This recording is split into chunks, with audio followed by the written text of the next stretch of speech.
آہستہ آہستہ امیر اہل سنت مولانا الیاس قادری نے ایک کتابی صورت میں فیضان سنت عطا کیا۔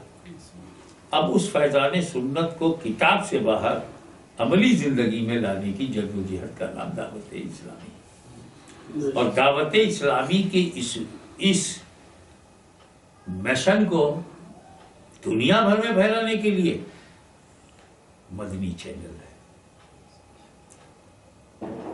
مدنی چینل کے بارے میں بس ایک بات بولنا ہے، اور بہت سارے چینلز ہیں، اور لیکن پوری دنیا کے درجنوں چینلز میں اکیلا مدنی چینل ہے جس میں نہ شریعت کے خلاف آواز سننے کو ملے گی اور نہ شریعت کے خلاف کوئی تصویر دیکھنے کو ملے گی، نہ ایڈ کے نام پر، نہ چندے کے نام پر، نہ اشتہار کے نام پر۔